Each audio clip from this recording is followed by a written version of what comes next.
अब next topic अपने पास आता है कि लिमिट पॉइंट क्या होता है। लिमिट पॉइंट को हम एक्यूमुलेशन पॉइंट भी बोलते हैं और क्लस्टर पॉइंट भी बोलते हैं। देख, हमारे पास xn कोई सीक्वेंस है, ठीक है। उसमें मैं कह रही हूँ कि एक l है जो मेरे पास रियल नंबर से बिलोंग कर रहा है, वो इसकी क्या है, लिमिट है। एल को इस सीक्वेंस की लिमिट होने के लिए एक कंडीशन को सेटिस्फाई करना पड़ रहा था, जो हमने लास्ट लेक्चर में पढ़ा था कि modulus of X N minus L is less than lambda for all N greater than equal to M, right.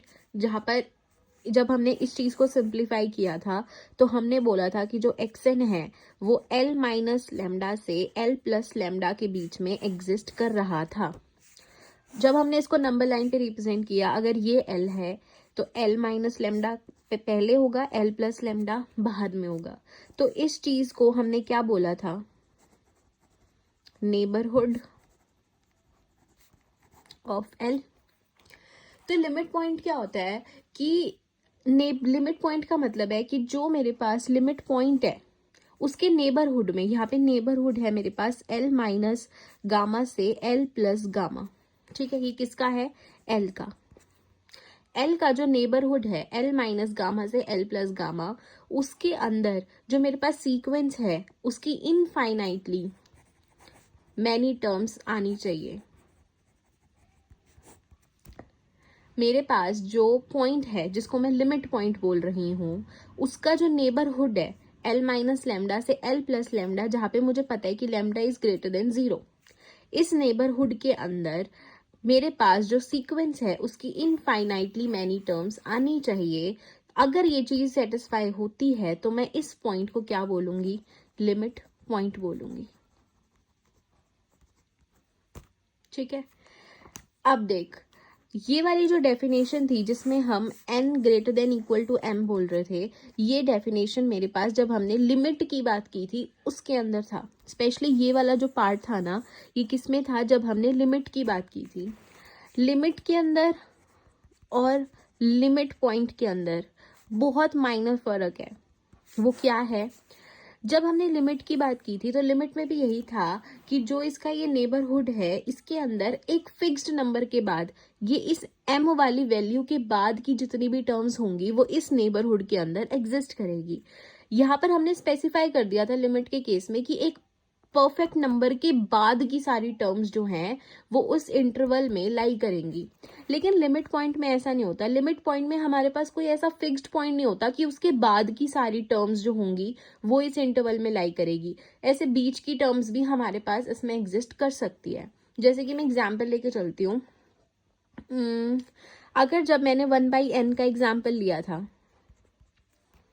तो मेरे पास सीक्वेंस बनी थी 1, 1/2, 1/3, 1/4 एंड सो ऑन।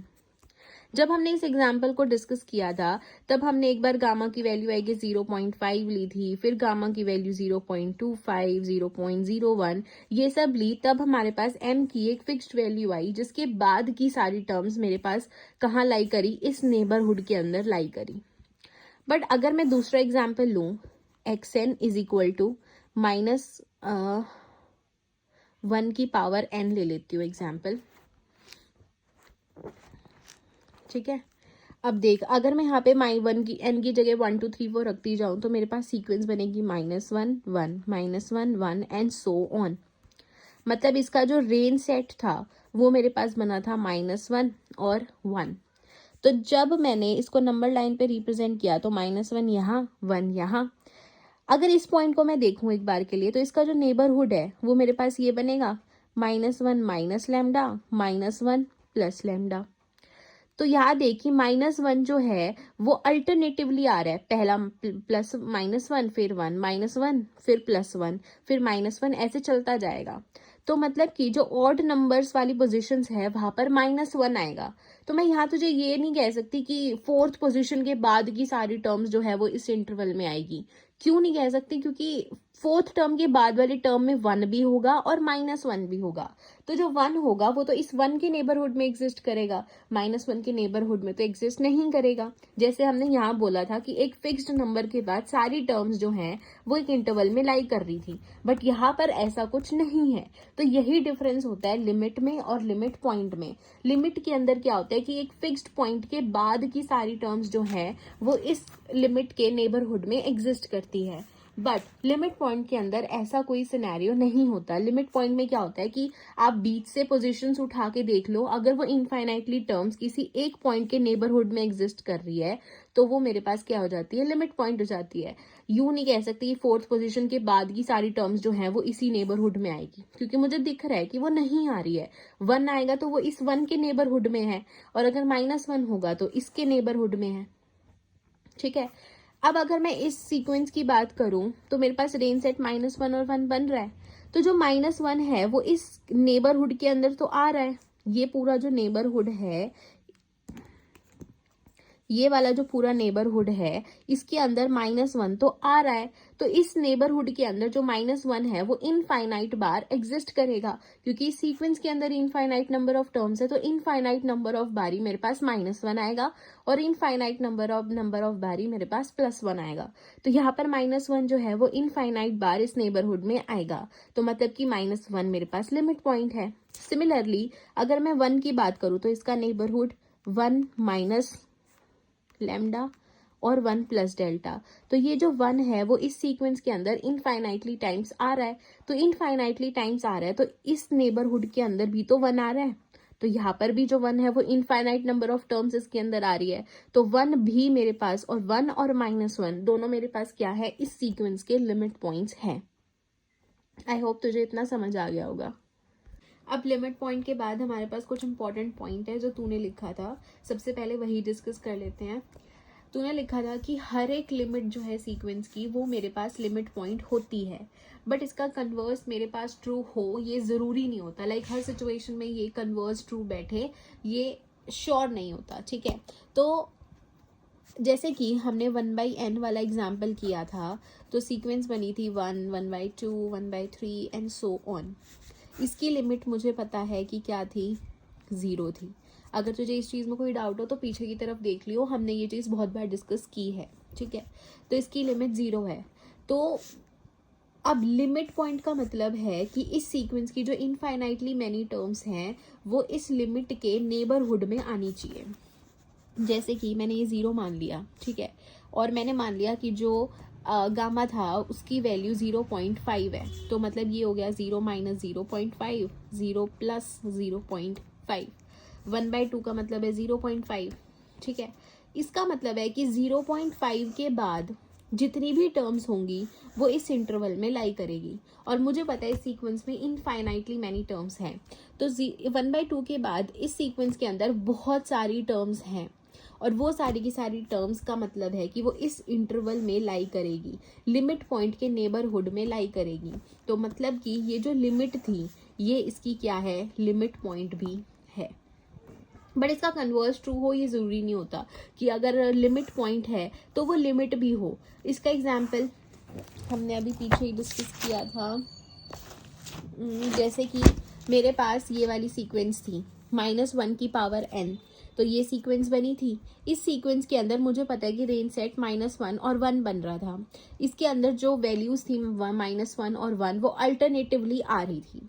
तो इसके हिसाब से जो लिमिट पॉइंट था वो -1 भी था और 1 भी था। क्यों? क्योंकि इस सीक्वेंस के अंदर -1 इनफाइनाइट बार आ रहा था। एक चीज़ ध्यान रखियो, अगर किसी सीक्वेंस के अंदर कोई भी वैल्यू, कोई भी टर्म इनफाइनाइट बार आ रही है तो मतलब कि वो तू आंख बंद करके लिख सकती है कि वो उसका लिमिट पॉइंट है। क्या मैंने क्या कहा कि अगर किसी सीक्वेंस के अंदर कोई टर्म इनफाइनाइट बार आ रही है तो तू आंख बंद करके लिख सकती है कि वही टर्म उस सीक्वेंस का लिमिट पॉइंट है। तो इस सीक्वेंस के अंदर -1 भी बहुत बार आ रहा है, 1 भी बहुत बार आ रहा है, तो ये दोनों के दोनों मेरे पास इस सीक्वेंस के क्या थे, लिमिट पॉइंट थे। ये चीज़ हमने अभी डिस्कस भी की थी। बट क्या ये -1 और 1 इसकी लिमिट है? जब हमने लिमिट की बात की थी तो ना एक शॉर्ट में अगर समझने की बात करें तो ये थी कि अगर सीक्वेंस की जो टर्म्स हैं वो जिस नंबर को अप्रोच कर रही है, जितनी भी टर्म्स हैं वो जिस नंबर को अप्रोच कर रही है वो मेरे पास लिमिट है। लेकिन यहाँ पर -1 1 -1 1 यहाँ तो किसी पर्टिकुलर नंबर को अप्रोच कर ही नहीं रही है, तो बस फ्लक्चुएट कर रही है -1 और 1 के बीच में। तो इस सीक्वेंस की कोई भी लिमिट नहीं है, बट लिमिट पॉइंट है -1 और 1। ठीक है, एक एग्जाम्पल लेते हैं, एक और जो हमने अभी तक पहले भी लिया है। तो वो एग्जाम्पल है n। तो इसकी सीक्वेंस बनी थी 1 2 3 4 5 एंड सो ऑन। ठीक है, अब अगर मैं इस सीक्वेंस की लिमिट निकालना चाहूँ तो मैं फॉर्मूला वही यूज़ कर लेती हूँ, limit n tends to infinity n। तो ये तो इन्फिनिटी आ रहा है, मतलब कि मैंने तुझे बताया था कि अगर लिमिट किसी की होती है तो वो फाइनाइट होती है, वो कभी भी इनफाइनाइट नहीं आनी चाहिए।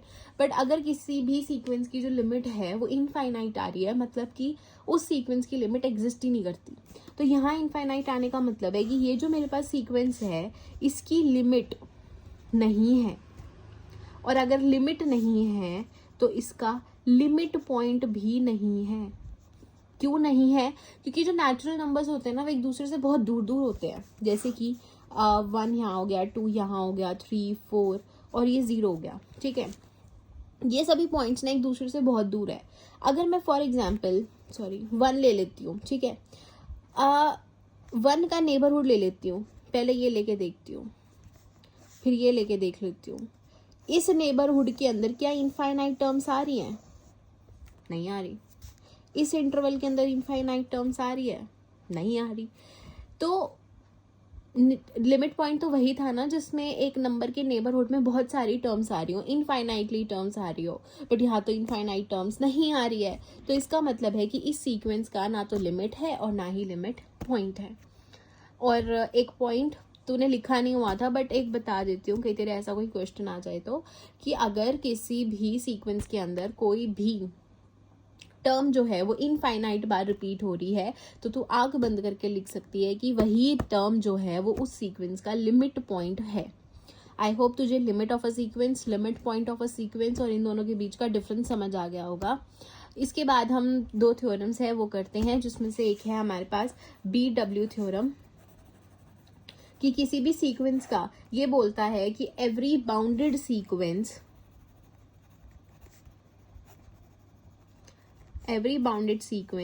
has at least one limit point। इस बारे में अब हम डिस्कस करेंगे। पापा बात करते हैं बोल्ज़ेनो-वेस्ट्रास थ्योरम के बारे में।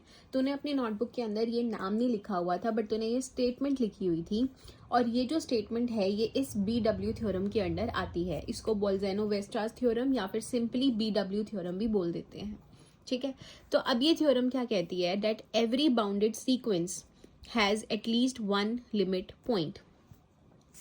बाउंडेड सीक्वेंस क्या होती है हम इस बारे में ऑलरेडी बात कर चुके हैं। एक बाउंडेड सीक्वेंस वो सीक्वेंस होती है जिसके अंदर उसका लोअर बाउंड और अपर बाउंड दोनों एग्जिस्ट करता हो। फॉर एग्जाम्पल हमने किया था 1/n, जिसका लिमिट पॉइंट मेरे पास 0 आया था, लिमिट भी 0 आई थी, लिमिट पॉइंट भी 0 आया था। बट जब हमने n की बात की थी तो इसका lower bound 1 2 3 4 and so on थी। इसका लोअर बाउंड 1 तो एग्जिस्ट कर रहा था, बट इसका अपर बाउंड एग्जिस्ट ना करने की वजह से ये बाउंडेड सीक्वेंस नहीं थी। ठीक है, अब लिमिट पॉइंट के बारे में भी हम बात कर चुके हैं। लिमिट पॉइंट क्या होता है? वो पॉइंट जिसके नेबरहुड के अंदर किसी भी सीक्वेंस के इनफाइनाइटली मैनी टर्म्स आते हों। जैसे कि अगर मैं कह रही हूँ कि L किसी भी सीक्वेंस का लिमिट पॉइंट है तो इसका नेबरहुड L माइनस गामा और L प्लस गामा, ये इसका नेबरहुड है। इस नेबरहुड के अंदर किसी भी सीक्वेंस के इनफाइनाइटली मैनी टर्म्स आने चाहिए। अगर वो आ रहे हैं तो वो लिमिट पॉइंट हो जाएगा, वरना वो नहीं होगा। तो ये जो थ्योरम है ये कह रही है कि जो बाउंडेड सीक्वेंस होता है ना उसका एक ना एक लिमिट पॉइंट तो एग्जिस्ट करेगा ही करेगा। ठीक है, अब देख, जब हमारे पास बाउंडेड सीक्वेंस आती है तो हमारे पास एक रेंज सेट बनता है। रेंज सेट क्या था? जो एग्जैक्ट रिजल्ट्स थे, जो एग्जैक्ट आउटकम्स थे, वो हमारे रेंज सेट के अंदर आते थे। तो अगर हमारे पास रेंज सेट फाइनाइट हो सकता है, रेंज सेट इनफाइनाइट भी हो सकता है। बाउंडेड सीक्वेंस का ही केस नहीं होता है, मेरे पास चाहे कैसी भी सीक्वेंस हो, अनबाउंडेड सीक्वेंस हो, बाउंडेड सीक्वेंस हो, हर सीक्वेंस का जो रेंज सेट है वो या तो फाइनाइट होगा या फिर इनफाइनाइट होगा। तो इसीलिए बाउंडेड सीक्वेंस का भी जो रेंज सेट है वो या तो फाइनाइट निकलेगा या फिर इनफाइनाइट निकलेगा। एक एग्जाम्पल ले लेते हैं जिसका रेंज सेट फाइनाइट था, -1 की पावर n। क्या बनी थी सीक्वेंस? -1 1 -1 and so on. तो इसका रेंज सेट मेरे पास बना था -1 1। ठीक है, तो मेरे पास दो वैल्यूज आ गई कि जो ये मेरे पास सीक्वेंस है, जो इसकी वैल्यूज है वो -1 से 1 के बीच में लाई करेगी, और इसके लिमिट पॉइंट -1 और 1 दोनों थे। इस चीज के बारे में हम डिस्कस कर चुके हैं ऑलरेडी। तो अगर रेंज सेट फाइनाइट है तो मुझे पता है कि अगर किसी सीक्वेंस के अंदर इनफाइनाइट नंबर ऑफ बारी कोई भी टर्म रिपीट हो रही है तो वही उस सीक्वेंस का लिमिट पॉइंट हो जाता है, जैसे इस केस में है। तो अगर फाइनाइट है तो ये चीज तो मैं डायरेक्टली बोल सकती हूँ कि जो भी टर्म रिपीट हो रही है वही उसका लिमिट पॉइंट होता है। तो फाइनाइट के केस में ये चीज तो प्रूव हो गई कि बाउंडेड सीक्वेंस का लिमिट पॉइंट एक ना एक तो जरूर होगा, एक से ज्यादा हो सकता है। एटलीस्ट 1 लिमिट पॉइंट का मतलब है कि कम से कम एक तो होगा, एक से ज्यादा हो सकते हैं, जैसे इस केस में 2 हैं। ठीक है, अब आप बात करते हैं कि अगर रेंज सेट इनफाइनाइट है, इस चीज को हम कैसे प्रूव करेंगे? एक्चुअली ना हमारे पास एक थ्योरम होती है जब हम सेट्स का चैप्टर करते हैं। सेट्स के चैप्टर में ना एक थ्योरम आती है that every infinite bounded set always has a limit point। कोई अगर ऐसा सेट है जिसके अंदर इनफाइनाइट नंबर ऑफ टर्म्स हैं और वो साथ में बाउंडेड भी है, तो उसका हमेशा एक ना एक लिमिट पॉइंट एग्जिस्ट करेगा ही करेगा। एक भी हो सकता है, एक से ज्यादा भी हो सकता है। तो यहाँ देख, जो ये मेरे पास रेंज सेट बन रहा है वो इनफाइनाइट भी है, इनफाइनाइट भी है और वो बाउंडेड भी है। तो इनफाइनाइट बाउंडेड रेंज सेट का एक ना एक लिमिट पॉइंट तो एग्जिस्ट करेगा अकॉर्डिंग टू दिस थ्योरम।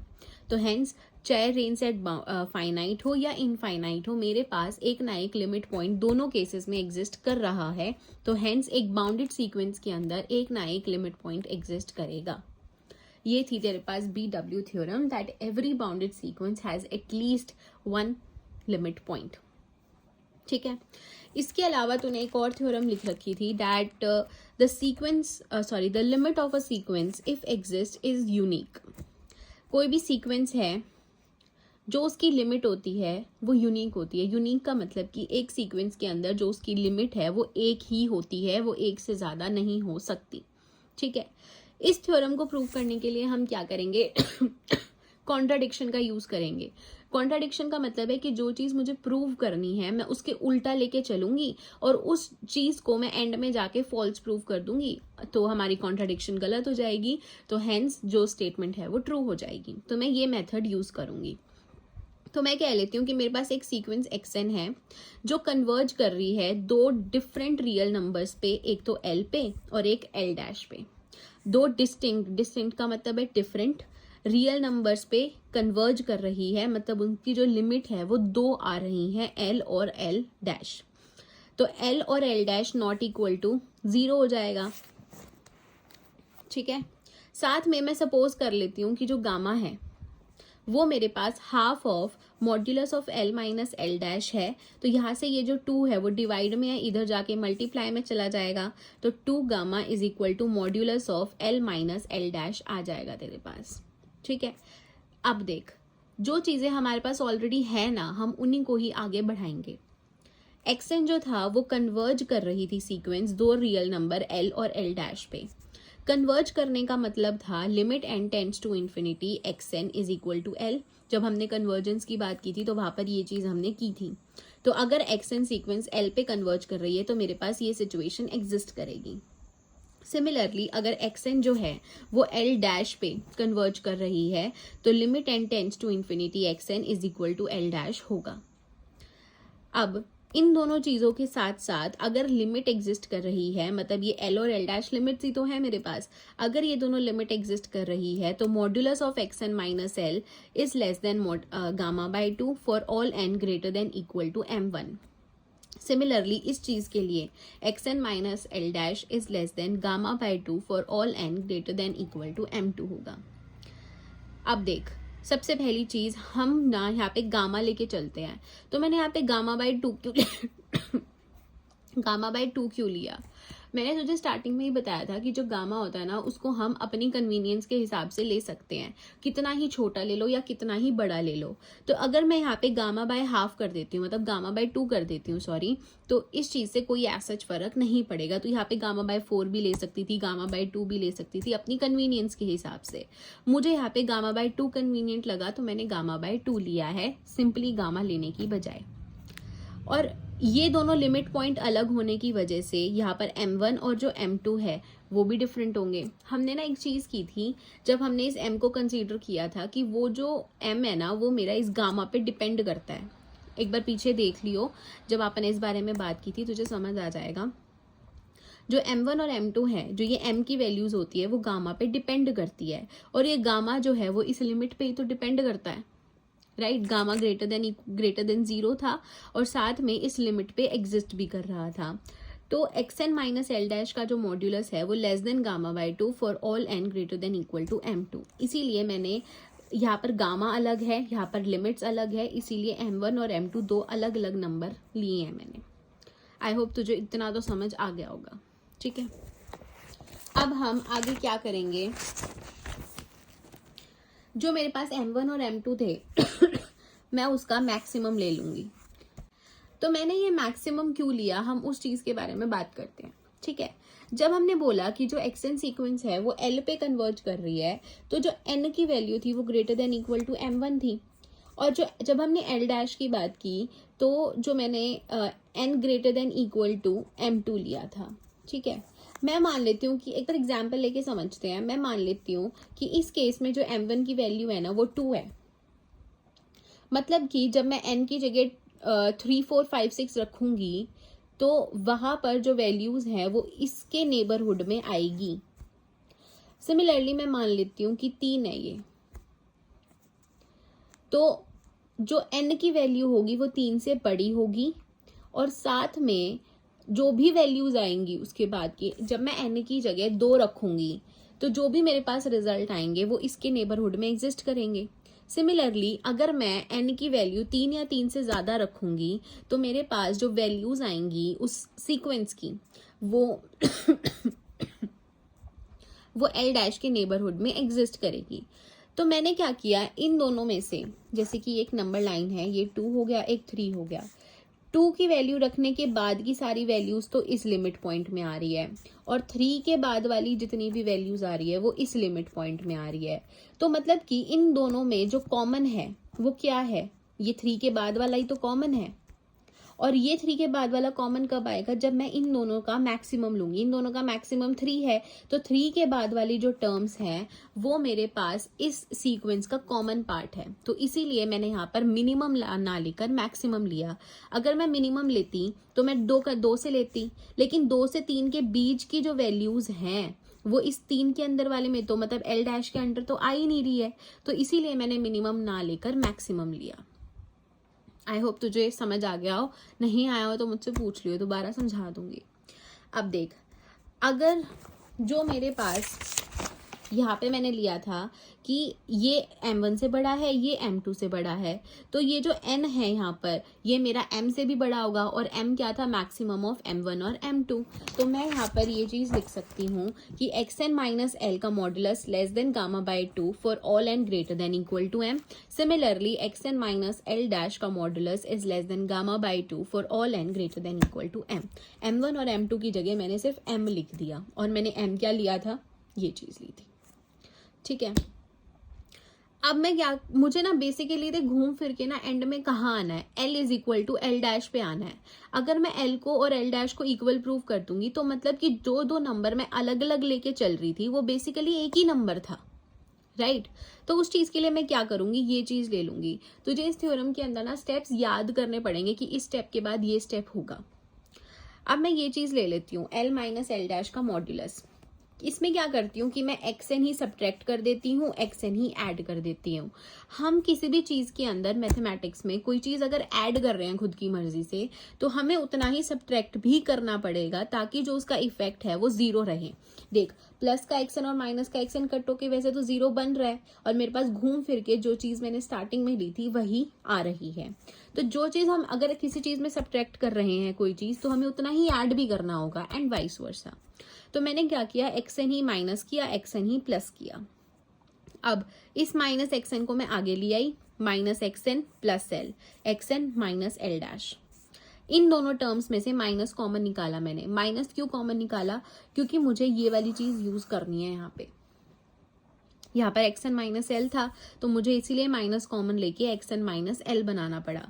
बीच का plus as it is xn minus l dash. ठीक है, तो मेरे पास ये वाली चीज मैं आगे ले आई और ये वाली चीज फिर मैं बाद में ले गई, तो मेरे पास ये चीज बन गई। अब हमारे पास एक रूल होता है कि जो modulus of a minus B होता है वो less than equal to modulus of a plus modulus of b होता है। ये एक रिजल्ट होता है जो तू डायरेक्टली यूज कर सकती है। तो ये वाला मान ले कि a है और ये वाला मान ले b है, तो a माइनस बी का मॉड्यूलस किसके लेस देन इक्वल टू हो जाएगा, modulus of a plus modulus of b। तो ये वाली चीज जो थी वो मैंने एज इट इज यहाँ लिख दी। लेस देन इक्वल टू इसी रूल की वजह से आ गया, less than equal to modulus of xn minus l dash plus xn minus l का मॉड्यूलस। अब फ्रॉम 1 and 2 ये वाली चीज लेस देन गामा बाय 2 थी और ये वाली चीज गामा बाय 2 थी, तो इसीलिए मैंने इसकी जगह गामा बाय 2 लिख दिया और इसकी जगह भी गामा बाय 2 लिख दिया। तो l माइनस l डैश का मॉड्यूलस लेस देन गामा आ गया मेरे पास, क्योंकि इन दोनों को तू ऐड करेगी। कैसे ऐड करेगी देख, मैंने क्या किया, एलसीएम ले लिया इन दोनों चीजों का। 2 एलसीएम आएगा, ऊपर आ गया gamma plus gamma, gamma plus gamma will be 2 gamma by 2, 2 से 2 कट गया गामा। तो इसीलिए इन दोनों को ऐड करके मैंने गामा लिख दिया, and gamma is still greater than 0 and n is greater than equal to m। तो यहाँ से ये वाली जो चीज थी l माइनस l डैश का मॉड्यूलस, ये मैंने तेरे को पीछे ही बताया था कि ये जो l माइनस l डैश का मॉड्यूलस है वो 2 गामा के इक्वल आ रहा था, क्योंकि मैंने ये चीज सपोज की थी यहाँ पे। तो ये 2 इधर डिवाइड में था, इधर जाके मल्टीप्लाई, तो ये चीज 2 गामा बन गई। यही 2 गामा मैं उठाकर इस l माइनस l डैश की जगह रख देती हूँ, तो मेरे पास यहाँ से बन गया कि जो 2 गामा है वो लेस देन गामा है for all gamma greater than 0 and n greater than equal to m। But क्या 2 गामा लेस देन गामा है? मेरे पास 2 रुपए हैं, तेरे पास 1 रुपया है, तो क्या 1 रुपया 2 रुपए से ज्यादा है? नहीं है। तो मतलब कि ये जो स्टेटमेंट मेरे पास आई है ये तो फॉल्स है, ये पॉसिबल है ही नहीं। तो इसीलिए जो चीज हमने सपोज की थी कि जो l है और l डैश है वो दोनों नॉट इक्वल थे, वो चीज जो हमने सपोज की थी वो गलत थी। तो hence our contradiction was wrong, l is equal to l dash. तो हेंस किसी भी सीक्वेंस की जो लिमिट होती है वो यूनिक होती है, वो एक ही होती है, वो एक से ज्यादा नहीं हो सकती। या फिर हम इस चीज को ऐसे भी बोल सकते हैं कि जो एक सीक्वेंस है वो एक यूनिक वैल्यू पे कन्वर्ज करती है, एक से ज्यादा किसी और वैल्यू पे कन्वर्ज ना करती और ना कर सकती है। मुझे ना एक और चीज तुझे बतानी है। इसी थ्योरम के अंदर जो यूनिक वाली थ्योरम थी, हमने ना यहाँ पर l माइनस l डैश का मॉड्यूलस निकाला था। ठीक है, हमारे पास ना एक और रूल होता है, एक चीज़ होती है जो हम डायरेक्टली यूज़ एक्चुअली कर सकते हैं, बट तो देख लियो कि तेरे स्कूल के अंदर कॉलेज के अंदर ये चीज़ तो यूज़ कर सकती है या नहीं कर सकती है। हमारे पास ना एक रूल होता है कि l माइनस l डैश का मॉड्यूलस अगर लेस देन एप्सिलन आ जाता है, जहाँ पर एप्सिलन इज ग्रेटर देन 0, तो मैं डायरेक्टली ये चीज़ भी लिख सकती हूँ कि जो l है वो is equal to l dash होता है। बट हमने यहाँ पर क्या किया था, अगर हम इस चीज़ को यूज़ करते हैं ना, तो हमें वो स्टार्टिंग में सपोज करने की ज़रूरत नहीं थी कि जो एप्सिलन है वो half of modulus of l minus l dash है। तो वो चीज़ हमें यहाँ पे सपोज करने की ज़रूरत नहीं होती अगर हम डायरेक्टली ये रूल यूज़ करते। बट तूने अपनी नोटबुक के अंदर वो epsilon is equal to half of this ये लिख रखा था, तो इसीलिए मैंने तुझे उसी मेथड से कराया है। तो यहाँ पर जब मेरे पास ये चीज़ आ गई थी तो मैं डायरेक्टली इसको ये चीज़ भी लिख सकती थी by virtue of this theorem और स्टेटमेंट और रूल, तो कुछ भी कह सकती है। बट तूने यहाँ पर एप्सिलन वाला मेथड यूज़ किया हुआ था कि एप्सिलन सपोज करते हैं कि हाफ ऑफ दिस था, तो इसीलिए मैंने इस चीज़ को डायरेक्टली ऐसे लिख के फिर मैं यहाँ पर पहुंची हूँ। तो तू देख लियो कि तुझे क्या कन्वीनियंट लग रहा है, उस हिसाब से तू कर सकती है।